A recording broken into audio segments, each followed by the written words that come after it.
है जो अगले 1 घंटे में हम बात करेंगे देश भर की बड़ी खबरों की। बताएंगे कि दुनिया भर में कौन कौन सी खबरों पर है सबकी नजर, क्या चल रहा है खेल और अर्थ जगत में, और कुछ झलकियां फिल्म, कला और संस्कृति के क्षेत्र से भी। लेकिन सबसे पहले बड़ी खबरें।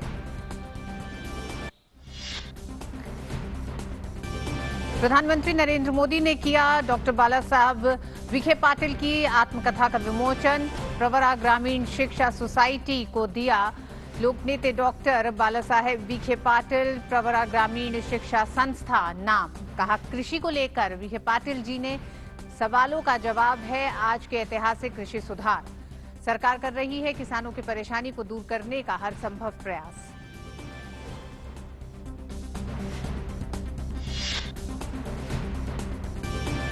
प्रधानमंत्री ने कहा, गांव की आर्थिक और सामाजिक व्यवस्था में माइक्रो फाइनेंस की अहम भूमिका। मुद्रा योजना से बढ़ी है गांव में स्वरोजगार की संभावनाएं। प्रधानमंत्री कृषि सिंचाई योजना के तहत महाराष्ट्र में करीब 5 लाख हेक्टेयर जमीन को मिली सिंचाई की सुविधा। वहीं सेल्फ हेल्प ग्रुप से जुड़ी बहनों को 3 लाख करोड़ रुपए से अधिक का दिया गया है ऋण।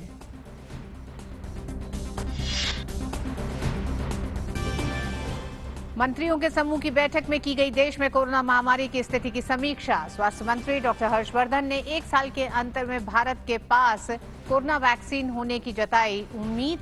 लोगों से त्योहारों और सर्दी के मौसम में कोरोना को लेकर अधिक सावधानी बरतने का किया आग्रह। बिहार विधानसभा चुनाव के तीसरे चरण के लिए अधिसूचना जारी। तीसरे चरण में 7 नवंबर को राज्य के 15 जिलों में 78 विधानसभा क्षेत्रों में होगा मतदान।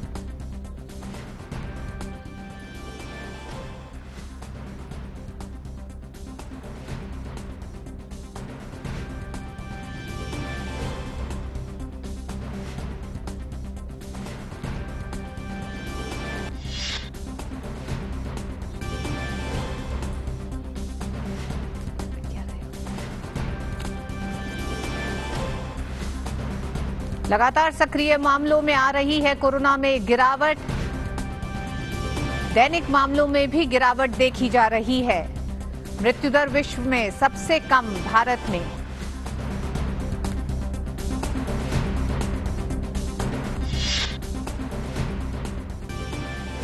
सात महीने बाद बैडमिंटन कैलेंडर की डेनमार्क ओपन बैडमिंटन प्रतियोगिता से आज हुई शुरुआत। जीत का लक्ष्य लेकर उतरे लक्ष्य सेन का सामना फ्रांस के क्रिस्टो पोपोव से जारी।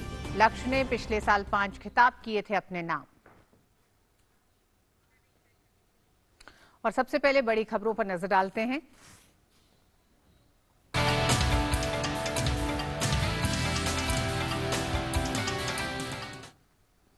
प्रधानमंत्री नरेंद्र मोदी ने आज वीडियो कॉन्फ्रेंस के जरिए डॉक्टर बाला साहब विखे पाटिल की आत्मकथा देव वेचावा कारिणी का विमोचन किया, जिसका अर्थ है किसी उत्तम कार्य के लिए अपना जीवन समर्पित करना।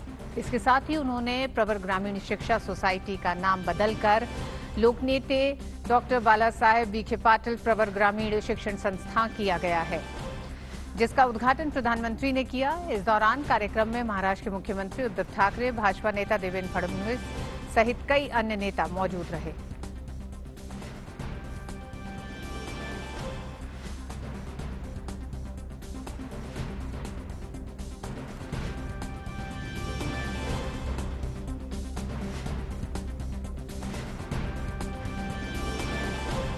प्रधानमंत्री ने आज बाला साहब विखे पाटिल की आत्मकथा का विमोचन किया। पीएम ने कार्यक्रम को संबोधित करते हुए कहा कि बाला साहब विखे पाटिल ने सत्ता और राजनीति के जरिए हमेशा समाज की भलाई का प्रयास किया। उन्होंने गांव, गरीब और किसानों के दुख को नजदीक से देखा, समझा। ये उन्हीं का प्रयास है कि जो इलाका कभी अभाव में जीने को मजबूर था, आज उसकी तस्वीर बदल गई है। उन्होंने सत्ता और राजनीति के जरिए हमेशा समाज की भलाई का प्रयास किया। उन्होंने हमेशा इसी बात पर बल दिया कि राजनीति को समाज के सार्थक बदलाव का माध्यम कैसे बनाया जाए, गांव और गरीब की समस्याओं का समाधान कैसे हो। डॉक्टर बाला साहब विखे पाटिल जी ने गांव, गरीब और किसान के दुख को, उसके दर्द को नजदीक से देखा, समझा अनुभव किया। इसलिए वो किसानों को एक साथ लाए, उन्हें सहकार से जोड़ा। ये उन्हीं का प्रयास है कि जो इलाका कभी अभाव में जीने को मजबूर था, आज उसकी तस्वीर बदल गई है। प्रधानमंत्री ने आगे कहा कि आज खेती को, किसान को अन्नदाता की भूमिका से आगे बढ़ाते हुए उसको उद्यमी बनाने, उद्यमिता की तरफ ले जाने के लिए अवसर तैयार किए जा रहे हैं। बाला साहब विखे पाटिल का मानना था कि अच्छा किसान होने के लिए खेती का कौशल होना जरूरी है। उनके इस सवाल का उत्तर आज के ऐतिहासिक कृषि सुधारों में है। व्यक्ति कितना ही पढ़ा लिखा क्यों न हो, अगर उसमें खेती का कौशल नहीं हो तो वो कभी खेती नहीं कर पाएगा। जब ऐसी बात है तो हमें खेती को एंटरप्राइज क्यों नहीं कहते? साथियों, बाला साहब विखे पाटिल जी के मन में ये प्रश्न ऐसे ही नहीं आया।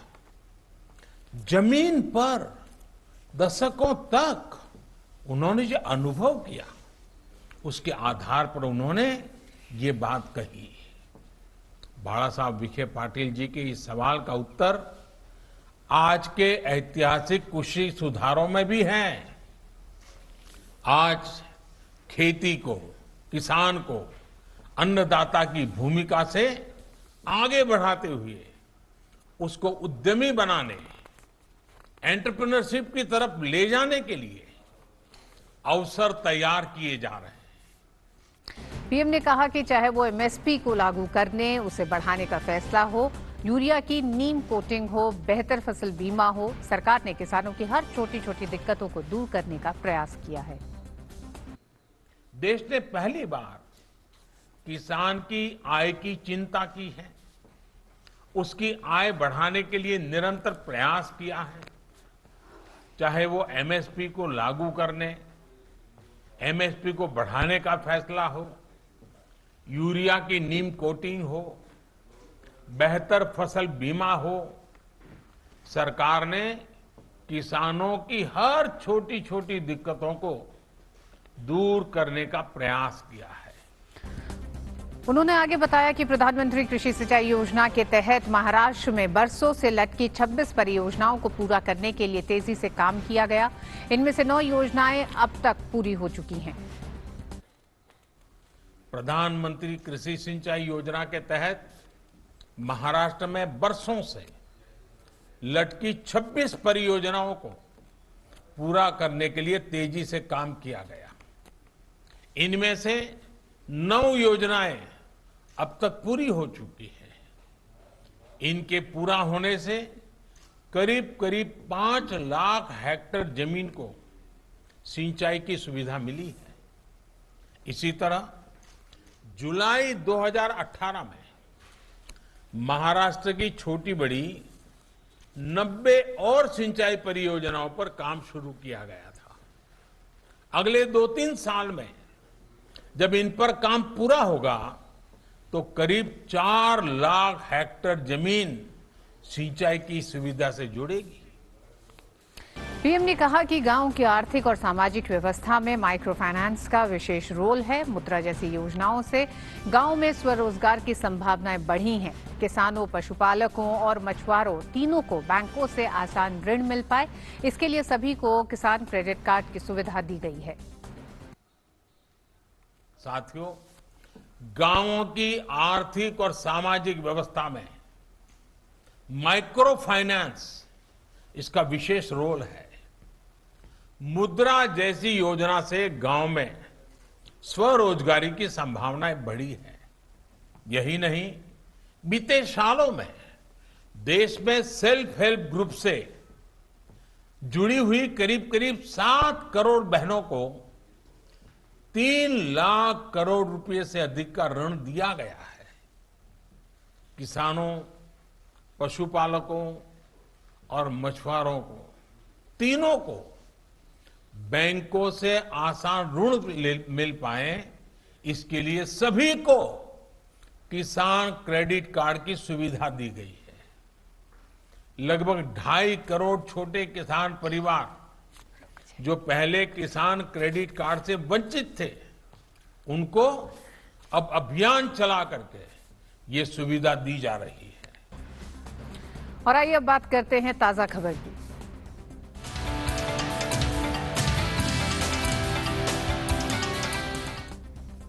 मंत्री समूह की 21वीं बैठक आज नई दिल्ली में हुई। बैठक में देश में कोविड-19 की स्थिति की समीक्षा की गई।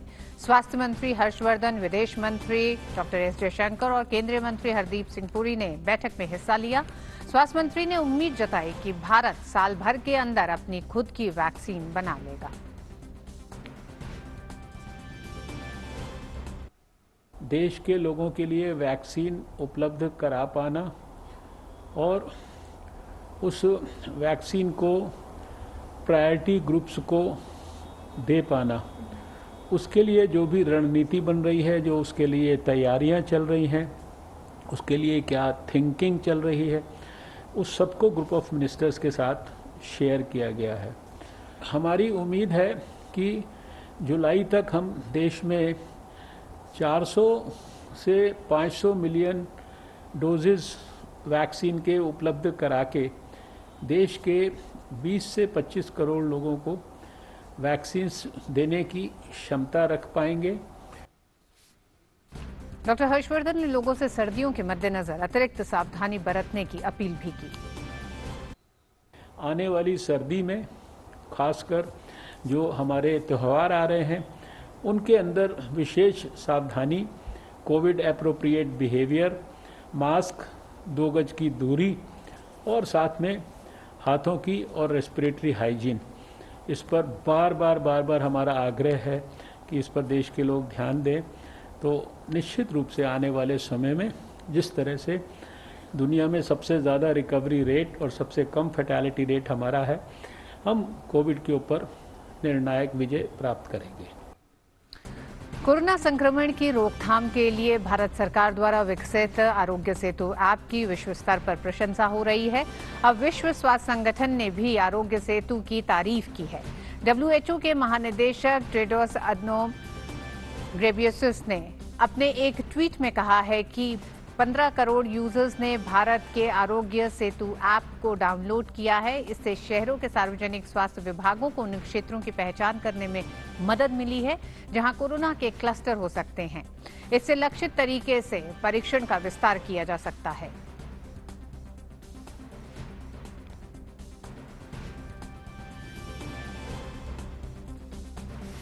देश में कोविड-19 से स्वस्थ होने की दर 86.78% हो गई है। पिछले 24 घंटों के दौरान 77,760 कोविड मरीज ठीक हुए हैं। स्वास्थ्य मंत्रालय ने बताया है कि अब तक कुल 62,27,000 से अधिक लोग स्वस्थ हो चुके हैं।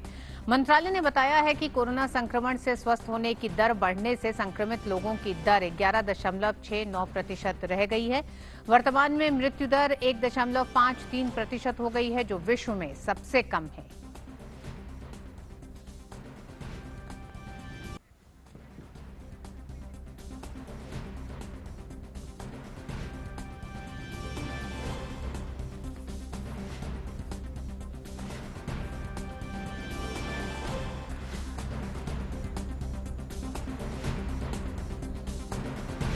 और कोविड के खिलाफ जंग में भारत सरकार ने जो तमाम कदम उठाए हैं, उसका एक बड़ा असर दिखाई देता है। उस असर को देखने के लिए आइए समझते हैं इस ग्राफ को। ये ग्राफ बताता है कि पिछले 5 हफ्तों में अगर बात करें तो किस तरह से लगातार दैनिक मामलों में गिरावट आई है। इसको समझने के लिए हम शुरुआत करते हैं 9 सितंबर से 15 सितंबर। पिछले 5 हफ्तों की हम बात कर रहे हैं। उस हफ्ते में जो रोज जो मामले आ रहे थे, उसमें 92,830 मामले थे जो रोज आ रहे थे। उसके बाद अगला हफ्ता 16 सितंबर से 22 सितंबर में ये मामले 90,346 हुए। फिर 23 सितंबर से 29 सितंबर में ये मामले 82,232 हुए हैं। 30 सितंबर 6 अक्टूबर में ये 77,133 हुए हैं और 7 अक्टूबर से 12 अक्टूबर के दौरान ये मामले 72,576 हुए हैं। यानी कि लगातार हर दिन जो संक्रमित मामले सामने आ रहे हैं, उसमें गिरावट आ रही है।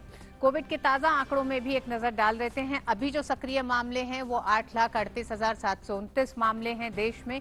इस समय जो सक्रिय मामले सामने आ रहे हैं, इसी के साथ साथ लगातार ठीक होने की दर जो है वो बढ़ रही है। स्वस्थ हुए कोरोना संक्रमितों की संख्या इस समय 62,27,295 है। मृत्यु दर विश्व में भारत में सबसे कम है, 1.53%। यानी कि वो सारे कदम जो उठाए गए हैं, लगातार जो टेस्ट हो रहे हैं, ये उनकी प्रगति है जो ये ग्राफ भी दिखाता है और साथ ही साथ जो अन्य आंकड़े दिखा रहे हैं। और जानकारी के लिए आइए बात करते हैं अपने संवाददाता नितेंद्र सिंह से, जो हमारे साथ जुड़ चुके हैं। नितेंद्र, सबसे पहले तो इन आंकड़ों पे तो बात करेंगे ही, लेकिन जीओएम पे सबकी नजर थी।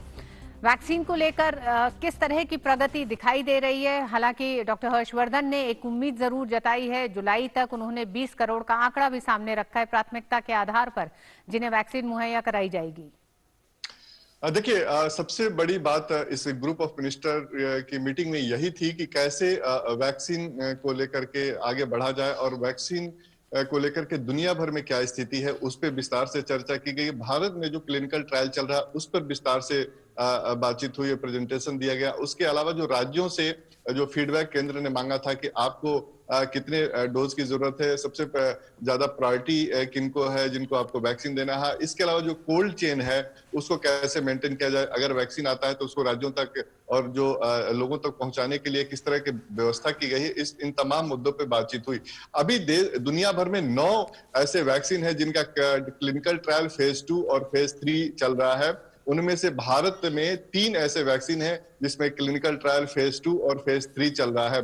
उम्मीद ये की जा रही है कि आने वाले अगले साल के शुरुआत में, खासतौर पे फरवरी मार्च तक वैक्सीन होता आ जाएगा, ऐसा स्वास्थ्य मंत्री ने भी बताया है। इसके बाद जब वैक्सीन आएगा तो उसके बाद डिस्ट्रीब्यूशन कैसे उसको राज्यों तक किया जाएगा और क्या कोल्ड चेन होगा, इसको लेकर के भी एक तरह से खाका खींच ली गई है। और तभी स्वास्थ्य मंत्री ने कहा कि जुलाई तक हम 20 से 25 करोड़ लोगों को वैक्सीन देने में कामयाब होंगे। तो एक बहुत अच्छी बात है कि ग्रुप ऑफ मिनिस्टर की जो मीटिंग है उसमें विस्तार से इस बात पे चर्चा की गई। जो दूसरी इंपॉर्टेंट बात थी कि कैसे भारत आने वाले फेस्टिवल में, चूंकि त्योहारों का सीजन है, दशहरा है, दिवाली है, छठ है और क्रिसमस है, जाड़े में जो इन्फ्लुएंजा के केसेस बढ़ जाते हैं, इसमें कैसे रणनीति अपनाई जाए, लोगों को कैसे जागरूक किया जाए।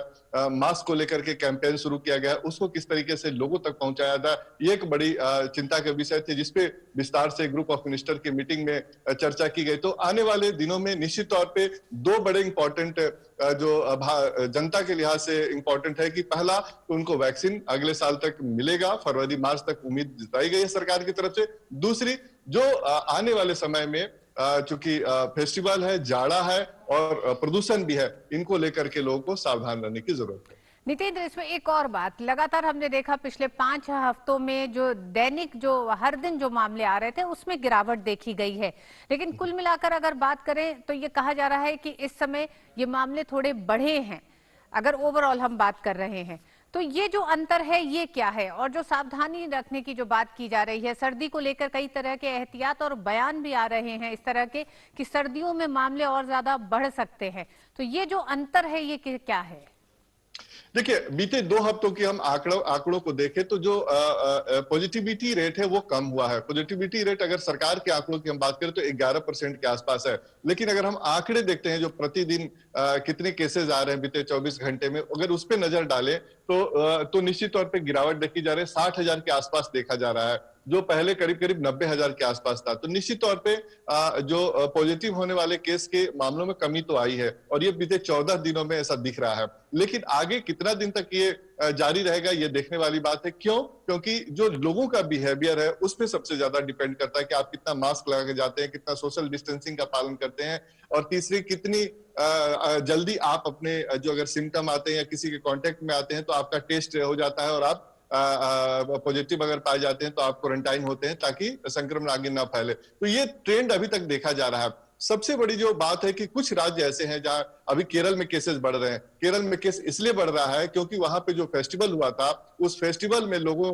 आपस में काफी घुले मिले, जिसके वजह से केसेस वहां देखने को ज्यादा मिला। तो वहां के राज्य सरकार को केंद्र की तरफ से विशेष हिदायत दी गई है। इसके अलावा कर्नाटक में, पश्चिम बंगाल में, राजस्थान में केसेस ज्यादा देखने को मिल रहा है। तो यही चिंता सरकार को है कि जहां पर केसेस बढ़ रहे हैं उस पर फोकस किया जाए। खासतौर पर 10 ऐसे राज्य हैं जिनके 25 ऐसे डिस्ट्रिक्ट है जहां पर मामले सबसे ज्यादा हैं, और उनको कंट्रोल करने की कोशिश की जा रही है। जो मृत्यु दर है उस पे ज्यादा सरकार का फोकस है कि अगर कोई बीमार होता है तो उसका ट्रीटमेंट सही समय पे मिल जाए, मृत्यु ना हो। अगर हम दिल्ली की ट्रेंड देखें तो दिल्ली में भी एवरेज 40 मौत प्रतिदिन देखा जा रहा है, जो कि अच्छा नहीं माना जाएगा। उसको कम करने की जरूरत है, और वो तभी कम होगा जब सही समय पे लोगों का टेस्ट हो। और होम आइसोलेशन में खासतौर पे जो हाई रिस्क ग्रुप के लोग हैं, चाहे वो बुजुर्ग हो या फिर दूसरी उनको जो बीमारी हो, चाहे मोटापा हो या फिर डायबिटीज हो, वो ऐसे मरीज हो तो वो तुरंत उनको अस्पताल में जाना चाहिए या फिर जो इंस्टीट्यूशनल क्वारंटाइन सेंटर बना है उसमें जाना चाहिए। तो ये सरकार की तरफ से फोकस की जा रही है कि मॉर्टेलिटी कम से कम हो, लोगों की मृत्यु कम से कम हो। आने वाले दिनों में ऋतु सबसे ज्यादा इंपॉर्टेंट है सरकार के लिए, क्योंकि फेस्टिवल में लोग गैदरिंग होंगे, आप आपस में मिलेंगे जुलेंगे, बाजार में जाएंगे, भीड़ भाड़ में जाएंगे, और जाड़े में बार बार दुनिया भर में भी एक ट्रेंड देखा जा रहा है। चाहे अभी यूरोप में आप देखिए केसेस दोबारा काफी तेजी से बढ़ा, चूंकि जाड़े का मौसम वहां भी है। तो ऐसे में भारत सरकार और राज्य सरकार दोनों इस बात को लेकर के सतर्क है कि जो 3-4 महीने का जाड़ा है, ठंड है, उसमें बचने की कोशिश किया जाए। और उसमें तभी हम बच सकते हैं। हमको अपनी जिम्मेदारी रखनी होगी कि हम जब बाहर निकले तो मास्क प्रॉपर लगाएं, और सोशल डिस्टेंसिंग जो 2 गज दूरी या 6 फीट की दूरी है उसका बहुत स्ट्रिक्टली से पालन करें। जो बार बार हम लोग देखते हैं कि जब अर्थव्यवस्था खुल गया है, तमाम चीज अब खुल रही है, सब कुछ खुल रहा है और वो जरूरी भी है, तो आप अपना ख्याल खुद रखें। बहुत जगह ऐसा देखा जाता है कि लोग मास्क में, चाहे वो दफ्तर में हो, खाना भी साथ मिलकर खाते हैं, बाकी चीजें साथ करते हैं और मास्क हटाते हैं। ऐसा बिल्कुल ना करें। सरकार की तरफ से, एक्सपर्ट की तरफ से बोला जा रहा है कि अगर आपको खाना भी है कैंटीन में या कहीं भी, तो आप इंडिविजुअल अकेले में खाएं, ग्रुप में ना खाएं, और इसका ख्याल सब लोग रखें कि मास्क प्रॉपर पहने। जी हाँ, बिल्कुल। अपने कल को सुरक्षित रखने के लिए कुछ एहतियाती कदम उठाने बहुत ज्यादा जरूरी हैं। हम और आप जीवित रहेंगे और स्वस्थ रहेंगे तो साथ मिल बैठ के खाया भी जाएगा। जिस तरह से नितिन ने कहा है कि खासकर मौसम, ये जो त्योहारों का मौसम है, इसमें कृपया मास्क जरूर पहने और उन तमाम एहतियातों को बरतें, क्योंकि लगातार ये भी कहा जा रहा है कि ये मौसम, जिस तरह से अन्य मुल्कों में देखा गया है विश्व के, ये कोरोना के मामले जो लगातार बढ़ रहे हैं, और कुछ देशों में ऐसा भी रहा है कि जहां कोरोना के मामले कम हुए थे लेकिन इस मौसम में फिर बढ़ गए हैं। तो ये जरूर संकेत है भारत के लिए भी एहतियात बरतने के लिए। तो हमें और आपको और सावधान रहने की जरूरत है। बहुत बहुत शुक्रिया नितिन, विस्तार से इन तमाम पहलुओं पर बात करने के लिए। आइए अब नजर डालते हैं अन्य राष्ट्रीय खबरों पर।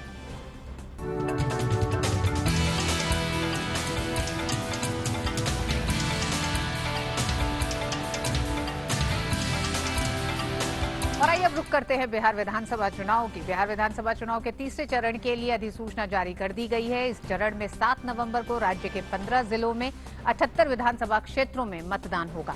नामांकन पत्र भरने की अंतिम तारीख 20 अक्टूबर है। 21 अक्टूबर को नामांकन पत्रों की जांच होगी और 23 अक्टूबर तक नाम वापस लिए जा सकते हैं।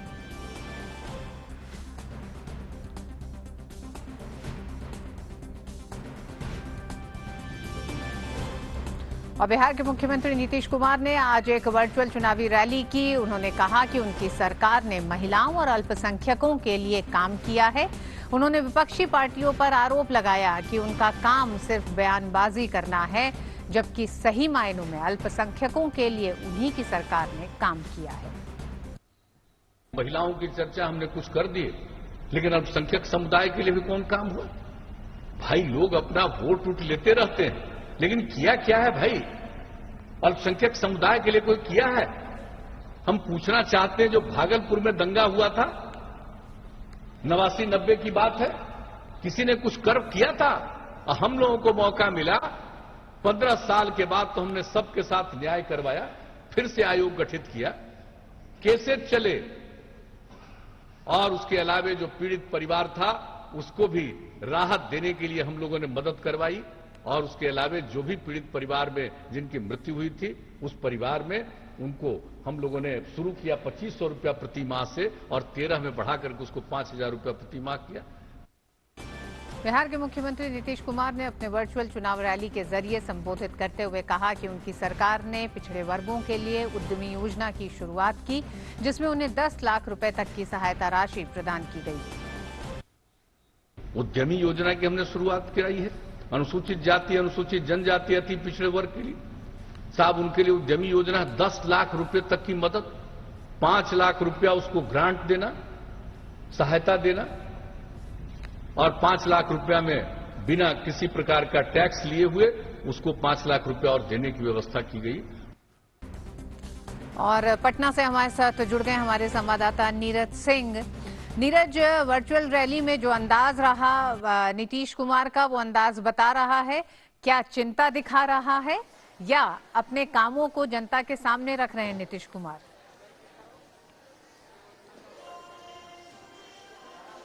देखिए ऋतु, मैं आपके सवालों का जवाब दूंगा, लेकिन पहले मैं आपको कुछ दृश्य दिखा दूं। हमारे कैमरामैन दृश्यों को दिखाएंगे कि मैं इस समय एक कोविड प्रोटेक्शन जो किट है वो तैयार हो रही है।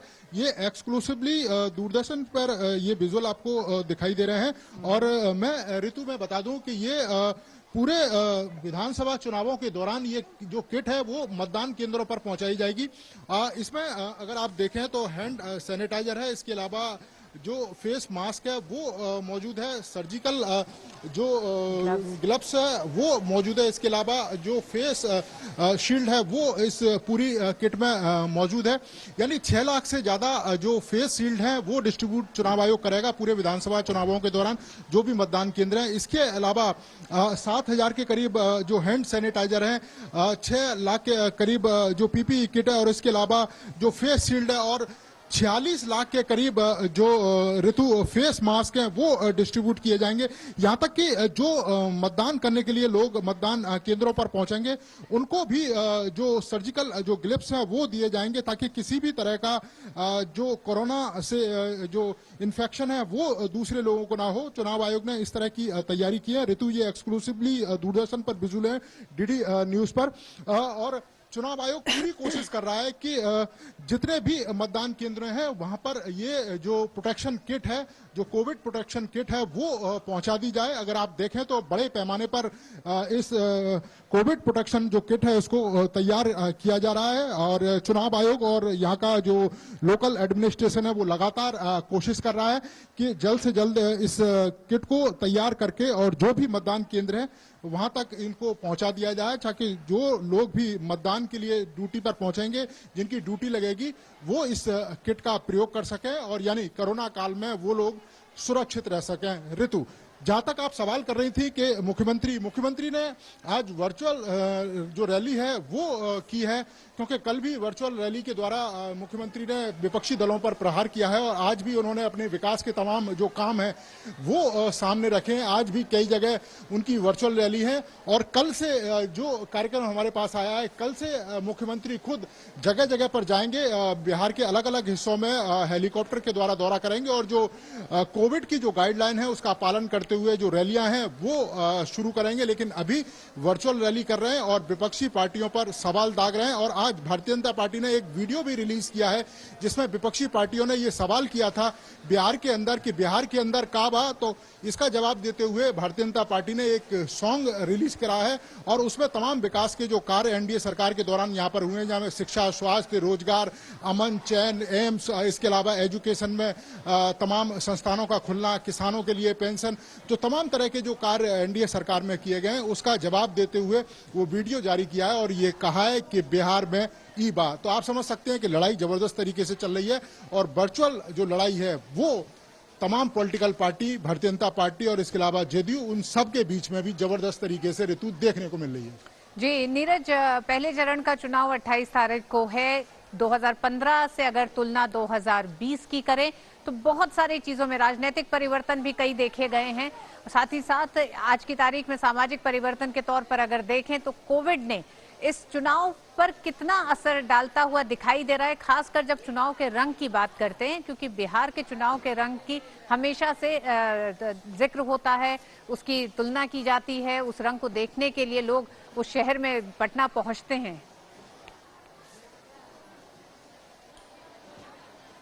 देखिए बिल्कुल ऋतु, पटना ही नहीं पहुंचते बल्कि देश विदेश से भी आप 2015 के इलेक्शन को अगर देखें, जब आप भी थी और हम अलग अलग बिहार के अलग अलग हिस्सों में घूम रहे थे, तो पटना में कई सारे विदेशी भी हमको दिखाई दिए थे, जो खासतौर से ये देखने के लिए आए थे कि भारतीय लोकतंत्र में चुनाव किस तरीके से लड़ा जाता है, किस तरीके से जो तमाम पॉलिटिकल पार्टियां हैं वो अपना जो प्रचार है, जो कैंपेन है वो चलाती है। तो गाने और ढोल नगाड़ों के साथ लगातार कैंपेन होता है, भीड़ भाड़ के साथ बड़े बड़े जो रैलियां हैं वो की जाती हैं, लेकिन कोरोना काल में इन सबसे जो दूरी है वो बनाई जा चुकी है, क्योंकि चुनाव आयोग ने इस तरह के दिशा निर्देश दिए कि बड़ी बड़ी रैलियां आप कर तो सकते हैं, लेकिन उसके लिए सोशल डिस्टेंसिंग का पालन करना होगा। आप डोर टू डोर कैंपेन कर तो सकते हैं, लेकिन 5 से ज्यादा लोगों को आप लेके नहीं जा सकते। तो ये तमाम तरह की जो बंदिशें हैं वो इस बार चुनाव में दिखाई दे रही हैं।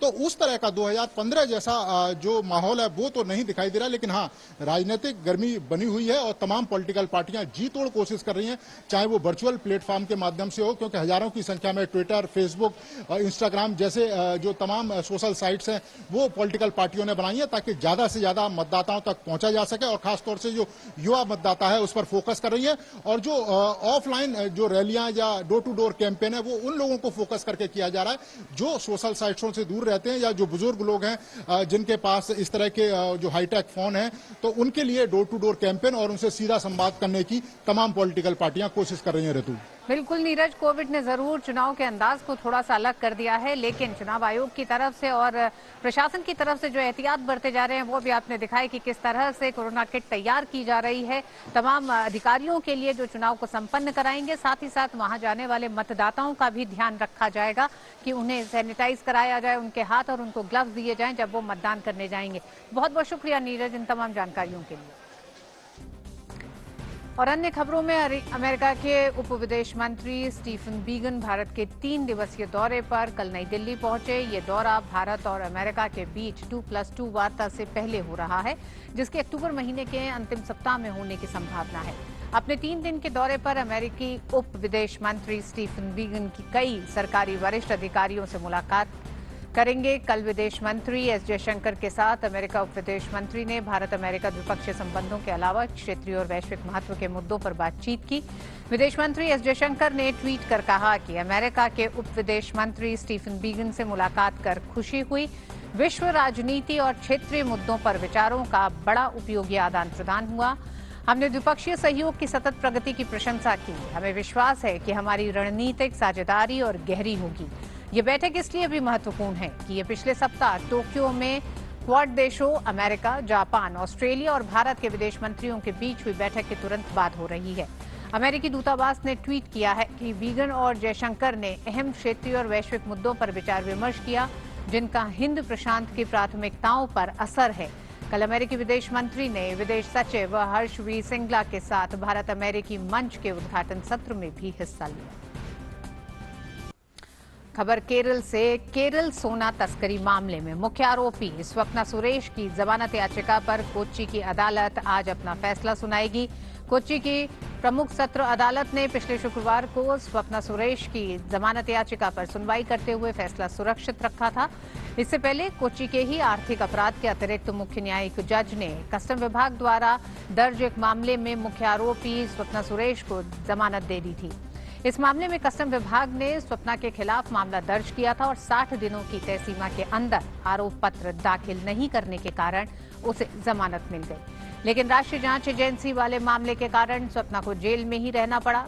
केरल सोना तस्करी मामले की जांच ईडी, एनआईए और कस्टम विभाग कर रहा है, जो कि राजनयिक चैनल का उपयोग कर सोना तस्करी करने से जुड़ा है। ये मामला 5 जुलाई को सामने तब आया जब तिरुवनंतपुरम हवाई अड्डे पर राजनयिक कार्गो में 14.82 करोड़ रुपए मूल्य के 30 किलोग्राम सोने की तस्करी को पकड़ा गया था। राष्ट्रीय कामधेनु आयोग ने गौमय उत्पादों को लोकप्रिय बनाने के लिए एक और पहल शुरू कर दी है। आयोग इस बार दिवाली को इको फ्रेंडली बनाने के लिए ज्यादा से ज्यादा तादाद में दीपक, रंगोली और मूर्तियां तैयार कर रहे हैं, जिसका मकसद युवाओं को रोजगार के नए अवसर देना है। गौमय गणेश अभियान की अपार सफलता एवं जन जागृति से उत्साहित होकर राष्ट्रीय कामधेनु आयोग ने अब गौमय दीपक और अन्य सामग्रियों को आम जनता के बीच लोकप्रिय बनाने की पहल शुरू की है। इसके मद्देनजर राष्ट्रीय स्तर पर कामधेनु दीपावली अभियान मनाने का संकल्प लिया गया है। इस पहल का मकसद साफ है कि इस बार की दीपावली पूरी तरह से इको फ्रेंडली हो। इस बार अपने घर में गाय के गोमय से गोबर से बने दीपक ही प्रज्वलित हो। हमारा अभियान वैसे पिछले 1 महीने से चल रहा है। हर एक स्टेट वाइज हमारा टीम बन गई है और टीम ही टारगेट देती है। गौ माता में 33 कोटि देवता का वास है, तो जैसे जैसे हमारा अभियान आगे बढ़ता गया तो हमें लगा कि 33 करोड़ तो दिए हम इजीली बना पाएंगे। इस मुहिम में अब तक 15 राज्य जुड़ चुके हैं और उनका मकसद हर घर में गोमय दीपक को पहुंचाना है। गाय के गोबर से जुड़े उत्पादों को तैयार कर रहे व्यवसायी इसे एक सार्थक कदम मानते हैं, जिससे कि युवाओं को रोजगार के नए अवसर प्रदान होंगे।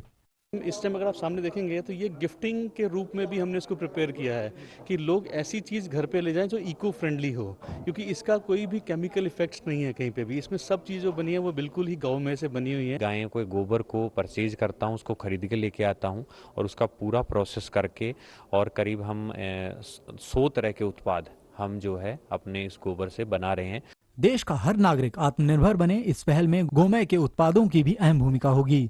दीपावली आने वाली और ऐसे में इको फ्रेंडली माहौल और भी ज़्यादा बुलंद हो, इसको ध्यान में रखते हुए यहाँ पर गोमय प्रोडक्ट्स तैयार किए गए हैं।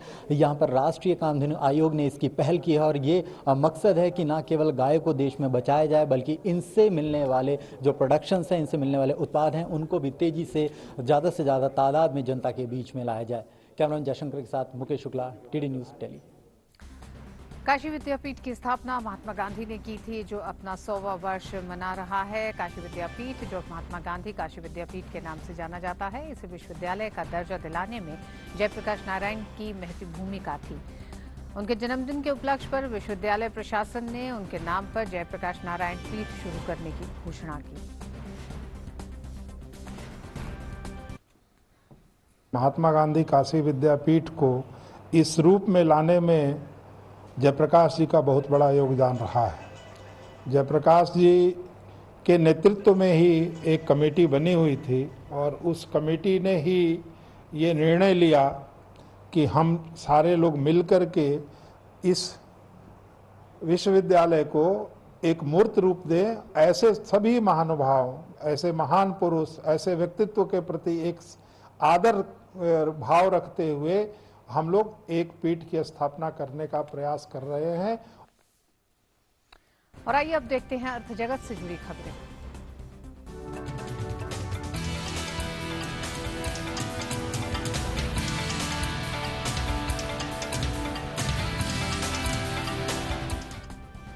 मेरे साथी सहयोगी अरुण उन खबरों के साथ मौजूद हैं। जी अरुण, क्या हैं खास खबरें आज?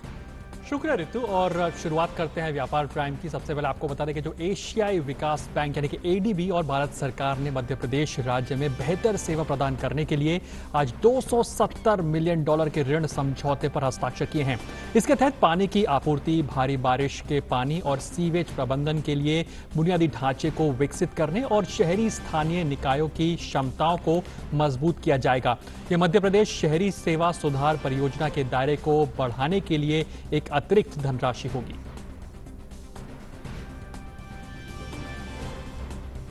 और केंद्रीय सड़क परिवहन और राजमार्ग मंत्री नितिन गडकरी ने आज केरल में 8 राष्ट्रीय राजमार्ग परियोजनाओं का शिलान्यास और उद्घाटन किया।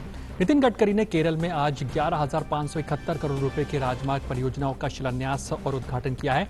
कार्यक्रम के दौरान नितिन गडकरी ने कहा कि भारतमाला परियोजना के तहत देश भर में 35,000 किलोमीटर के राष्ट्रीय राजमार्ग का निर्माण हो रहा है, जिसमें से केरल में 1234 किलोमीटर के राष्ट्रीय राजमार्ग का निर्माण भारतमाला के तहत हो रहा है। In the line with the Honorable Prime Minister's vision for New India development of world-class transport infrastructure has been prioritized through initiatives such as Bharatmala Pariyojana, India's largest ever infrastructure development program. 35,000 kilometers of national highway are being developed as a part of Bharatmala Pariyojana in the country. Out of this, 1,234 kilometers of national highway are being developed as a part of Bharatmala Pariyojana in the Kerala state. In addition to 119 kilometers of port connected roads are planning to upgrade under Bharatmala and Sagarmala scheme. वहीं घरेलू बाजार में लगातार 11वें दिन जो तेल की कीमतें हैं उसमें फेरबदल नहीं हुआ है। आपको बता दें कि डीजल के दाम में लगातार 11वें दिन स्थिरता बनी हुई है, यानी कि कोई भी बदलाव नहीं हुआ है। वहीं पेट्रोल के दाम पिछले 21 दिनों से स्थिर है, इनमें कोई भी परिवर्तन नहीं आया है। अंतर्राष्ट्रीय कच्चे तेल बाजार में एक बार फिर से तेजी के संकेत दिखाई दे रहे हैं, लेकिन इसके बावजूद घरेलू बाजार पर इसका कोई असर नहीं पड़ा है। और जहां तक पेट्रोल और डीजल की बात की जाए तो ये काफी लंबे समय से एक स्थिर जो दाम है उसके साथ कारोबार करती है, या फिर इसका जो विक्रेता है वो बेचते हुए दिखाई दे रहे हैं। चलिए बात कर लेते हैं अब जो वंदे भारत एक्सप्रेस की। और 15 अक्टूबर से नई दिल्ली और कटरा के बीच फिर से शुरू होगी वंदे भारत एक्सप्रेस। और नवरात्र में जो वैष्णो देवी जाने वाले भक्तों को देखते हुए इस ट्रेन को शुरू करने का फैसला लिया गया है। अब नई दिल्ली रेलवे स्टेशन से ये ट्रेन सुबह 6 बजे रवाना होगी और दोपहर 2 बजे तक आपको कटरा पहुंचा देगी। साथ ही साथ अगर वापसी की बात की जाए तो कटरा से दोपहर 3 बजे ये ट्रेन चलेगी और रात को 11 बजे तक आपको वापस दिल्ली पहुंचा देगी। नई दिल्ली से कटरा के लिए एसी चेयर कार का जो किराया होगा वो 1630 रुपए का रहेगा। वहीं एग्जीक्यूटिव कार में सफर करने के लिए आपको 3015 रुपए खर्च करने होंगे। तो नवरात्र से पहले जो माता के भक्त हैं उनके लिए एक तरह से रेलवे की तरफ से तोहफा। तो आज व्यापार प्राइम में इतना ही, लेकिन बाकी की खबरों के लिए फिर से चलते हैं प्रदीप के पास। शुक्रिया अरुण इन तमाम खबरों के लिए। और आइए अब बात उन खबरों की जो दुनिया भर में सुर्खियों में छाई हुई हैं।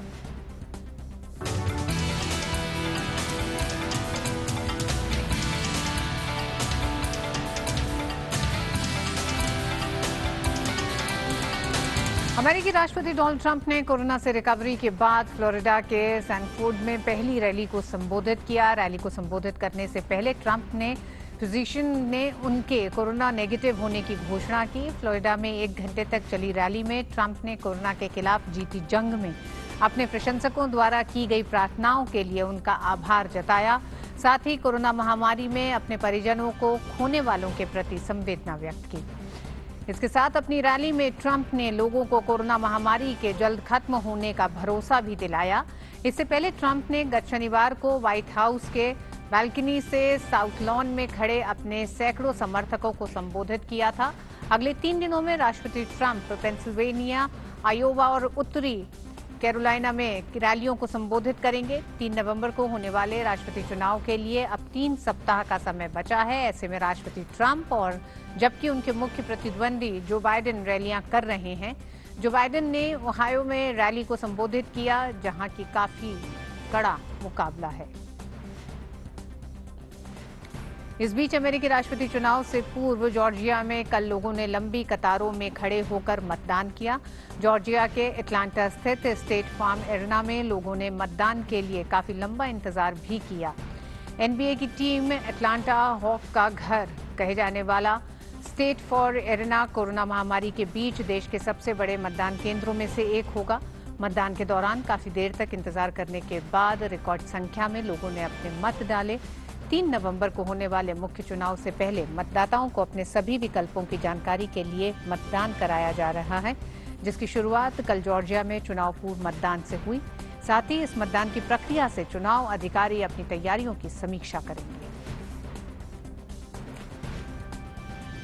दुनिया भर में कोरोना वायरस का कहर जारी है। विश्व भर में कोरोना संक्रमण के मामले 3,80,28,000 से ज्यादा हो गए हैं।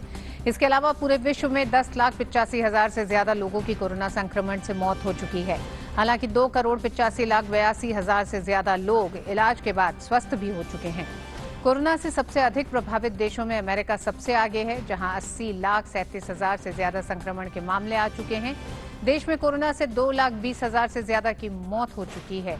ब्राजील में भी 51,03,000 से ज्यादा मामले अब तक सामने आ चुके हैं। वहीं इस महामारी से अब तक 1,50,000 से ज्यादा लोगों की कोरोना से मौत हो चुकी है ब्राजील में। फ्रांस की राजधानी पेरिस में कोरोना वायरस के संक्रमण को रोकने के लिए युद्ध स्तर पर काम किया जा रहा है। राजधानी और इसके उपनगरों के स्वास्थ्य अधिकारियों ने कहा है कि बढ़ते मामलों की संख्या को देखते हुए हर परिदृश्य की तैयारी की जा रही है। यानी पिछले 24 घंटे में फ्रांस में कोरोना वायरस के कुल 16,000 से अधिक मामले सामने आए हैं। फ्रांस के प्रधानमंत्री ने कहा कि उन्होंने देश में कोरोना वायरस के नए मामलों की बढ़ोतरी के बाद स्थानीय लॉकडाउन की संभावना से इनकार नहीं किया है। फ्रांस में कोरोना वायरस के कुल 7,43,000 से ज्यादा मामले हैं। वहीं अब तक इस महामारी से 32,000 से ज्यादा लोगों की जान जा चुकी है। पूर्वी चीन के बंदरगाह शहर क्विंगदाओ के शेडोक प्रांत में कोविड-19 के 9 नए मामले सामने आए हैं। गौरतलब हो, रविवार को 3 बिना लक्षण वाले नए मामले सामने आने के बाद 132 नजदीकी संपर्कों को ट्रेस कर उनका परीक्षण किया गया, जिनमें से सभी पॉजिटिव मामले सामने आए, जिसके बाद प्रांत से 2,78,000 के करीब कोविड नमूनों को न्यूक्लिक एसिड परीक्षण के लिए भेजा गया है। ये संक्रमण किंगदाओ चेस्ट अस्पताल से फैले हैं, जहां कोविड-19 के मरीजों का इलाज चल रहा था। अस्पताल कर्मियों सहित कुल 1,62,000 से अधिक लोगों का परीक्षण किया गया है, जिनमें अधिकांश की रिपोर्ट नेगेटिव आई है। चीन के राष्ट्रीय स्वास्थ्य आयोग ने सोमवार को क्विंगदाओ में संक्रमण रोकथाम के लिए एक विशेषज्ञों की टीम भेजी है। महामारी की दूसरी लहर से जूझ रहे ब्रिटेन में कोरोना संक्रमण पर नियंत्रण के लिए नए उपाय लागू किए गए हैं। प्रधानमंत्री बोरिस जॉनसन ने इंग्लैंड के उन क्षेत्रों के लिए सख्त प्रतिबंधों की घोषणा की जो अधिक जोखिम वाले क्षेत्रों में शामिल है। नई 3 स्तरीय प्रणाली के तहत अधिक जोखिम वाले क्षेत्रों में पबों को बंद करने के साथ साथ सामाजिक गतिविधियों पर भी प्रतिबंध लगाया गया है। जॉनसन ने ऐसे क्षेत्रों के स्थानीय अधिकारियों के अतिरिक्त प्रतिबंध लगाने का आग्रह किया है। अब तक उत्तर पश्चिमी इंग्लैंड और उसके आसपास के क्षेत्र में लिवरपूल शहर को भारी जोखिम क्षेत्र के रूप में वर्गीकृत किया गया है। इन स्थानों पर शादी के रिसेप्शन, इंडोर जिम, खेल सुविधाओं, दुकानों और कैसीनो बंद किया गया है। हालांकि यहां स्कूल, कैफे और रेस्टोरेंट खुले रहेंगे। वहीं सरकार लोगों को घरों से काम करने के लिए प्रोत्साहित कर रही है।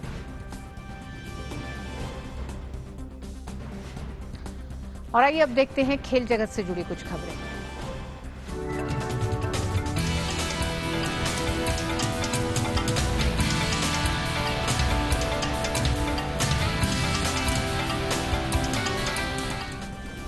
और खेल की खबरों के साथ जुड़ गए हमारे सहयोगी गौरव जी। गौरव, क्या खबरें आज? शुक्रिया रितु जी। और अगर बात करें खेल की खबरों की, तो बहुत समय के बाद जो है भारतीय खिलाड़ी जो खेल के मैदान पर नजर आ रहे हैं। शुरुआत करेंगे डेनमार्क ओपन से, जहां आज से प्रतिष्ठित बैडमिंटन प्रतियोगिता डेनमार्क ओपन की शुरुआत हो गई। पहले दिन भारतीय युवा खिलाड़ी लक्ष्य सेन ने शानदार खेल दिखाते हुए पहले दौर के मुकाबले में फ्रांस के क्रिस्टो पोपोव को 21-9, 21-15 के सीधे गेम में शिकस्त दी। जहां लक्ष्य सेन ने शानदार शुरुआत की, पहले गेम में 21-9 से अच्छी उन्होंने बढ़त हासिल की और दूसरे गेम में जरूर थोड़ा बहुत संघर्ष देखने को मिला, लेकिन लक्ष्य सेन ने शानदार तरीके से अपनी बढ़त को बनाए रखा और 21-15 से दूसरे गेम को भी जीत लिया। ये सेन की पोपोव के खिलाफ कुल तीसरी जीत रही। दोनों के बीच इससे पहले अब तक 3 मैच हुए थे, जहां लक्ष्य ने 2 बार जीत हासिल की थी, वहीं 1 बार बाजी पोपोव के हाथ लगी थी। लक्ष्य सेन पिछले साल हुई सार्लोक्स ओपन में भी विजेता रह चुके हैं। लक्ष्य ने पिछले साल 5 खिताब अपने नाम किए थे, जिसमें BWF विश्व टूर सुपर 100 के शीर्ष टूर्नामेंट भी शामिल था। वाकई भारतीय बैडमिंटन प्रेमियों के लिए अच्छी खबर। अब बात कर लेते हैं फुटबॉल की, जहां कोलंबिया की फुटबॉल टीम आज चिली के खिलाफ विश्व कप क्वालिफाइंग का मुकाबला खेलने उतरेगी। यह मैच सैंटियागो में खेला जाएगा। चिली को इससे पहले उरुग्वे के खिलाफ मैच में 2-1 से हार का मुंह देखना पड़ा था। वहीं कोलंबिया की बात करें तो टीम ने वेनेजुएला के खिलाफ 3-0 की जीत हासिल कर अपने अभियान की शानदार शुरुआत की है। 10 टीमों के दक्षिण अमेरिकी ग्रुप में से शीर्ष 4 पर रहने वाली टीमें अपने आप कतर में होने वाले 2022 विश्व कप के लिए क्वालिफाई कर जाएंगी, जबकि 5वें स्थान पर रहने वाली टीम को अंतर क्षेत्रीय प्ले ऑफ के दौर से गुजरना होगा। वहीं आज एक अन्य मुकाबले में फुटबॉल विश्व कप क्वालिफाइंग के अर्जेंटीना का सामना बोलीविया से होगा। ये मुकाबला लापाज में खेला जाएगा। बोलीविया को पिछले हफ्ते ब्राजील में 5-0 की करारी शिकस्त झेलनी पड़ी थी। अर्जेंटीना के कोच लायनल स्कैलोनी के मुताबिक बोलीविया की टीम अपने घर में विश्व की सर्वश्रेष्ठ टीमों में से एक है। वैसे बोलीविया की टीम ने अब तक केवल एक बार ही 1994 में विश्व कप के लिए क्वालिफाई किया है। अर्जेंटीना की बात करें तो टीम को भले ही 2018 के कोपा अमेरिका कप के बाद से हार का मुंह न देखना पड़ा हो, लेकिन टीम 2005 के बाद से बोलीविया में जीत हासिल नहीं कर पाई है। और अब बात करते हैं फिट इंडिया से जुड़ी खबर की, जहां पर विशेष जब भी छुट्टियों में अपने घर वाराणसी आते हैं तो फिट इंडिया की मुहिम को आगे बढ़ाते हैं। साथ ही साथ उसी ग्राउंड पर जहां उन्होंने खुद खेलना सीखा है, वहीं पर छोटे खिलाड़ियों को हुनर भी सिखाते हैं। वाराणसी से हमारे संवाददाता की ये खास रिपोर्ट देखिए। यह है उदय प्रताप इंटर कॉलेज का स्पोर्ट्स ग्राउंड और यह है विशेष भृगुवंशी, जो भारतीय बास्केटबॉल टीम के कप्तान हैं और अर्जुन पुरस्कार विजेता भी। छुट्टियों में वाराणसी अपने घर होने पर इनकी सुबह इसी ग्राउंड पर बीतती है, जहां यह उभरते हुए खिलाड़ियों को बास्केटबॉल के हुनर सिखाते हैं और उन्हें यह भी बताते हैं कि किस तरह फिट इंडिया का भाग बनना है और लोगों को फिट रहने के लिए प्रेरित करना है। अगर यहाँ पे all weather court, indoor courts मिल जाएं अगर बच्चों को, तो आने वाले समय के भारत के न जाने कितने सितारे बनारस से निकलेंगे। लेकिन आधा घंटा अपने शरीर के ऊपर जरूर दें, क्योंकि आप फिट हैं तो देश फिट है। इस ग्राउंड पर बास्केटबॉल की प्रैक्टिस करके बहुत से राष्ट्रीय और अंतर्राष्ट्रीय खिलाड़ी निकलते हैं। ये उभरते खिलाड़ी अपने बीच इतने बड़े खिलाड़ी को पाकर उनसे मन लगाकर सीखते हैं और उन्हीं की तरह बनने का प्रयास भी करते हैं। वो एक हमारे लिए आइडियल रह चुके हैं और उनसे इंस्पिरेशन भी मिलती है कि हम भी उनकी तरह बने, उनके जैसा खेले। यह ग्राउंड जहां अच्छे खिलाड़ी देने का काम कर रहा है, वहीं अनलॉक शुरू होने के बाद फिट इंडिया की मुहिम को भी बढ़ावा दे रहा है। डीडी न्यूज के लिए हरकेश बहादुर की रिपोर्ट, वाराणसी। तो ये थी खेल जगत से जुड़ी हुई तमाम खबरें। बाकी खबरों के लिए वापस चलते हैं अपनी सहयोगी दीदू के पास। शुक्रिया गौरव इन तमाम खबरों के लिए। और आइए अब बारी हमारे अगले सेगमेंट लाइव प्राइम की।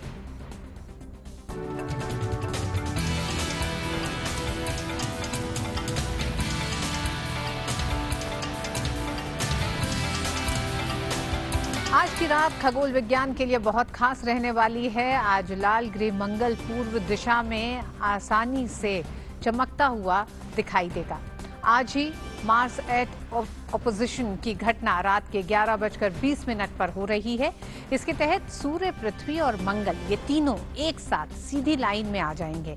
मंगल और पृथ्वी के बीच की दूरी काफी कम रहेगी। मंगल और पृथ्वी दोनों के बीच की दूरी हर 26 महीने में सामान्य दूरी से काफी कम हो जाती है। ऐसा इसलिए होता है कि ये दोनों ग्रह अंडाकार मार्ग पर सूर्य की परिक्रमा करते हैं। साथ ही ये दोनों ग्रह अपनी कक्षा पर कुछ डिग्री झुके हुए हैं। इन वजहों से दोनों ग्रहों के बीच की दूरी कम ज्यादा होती रहती है।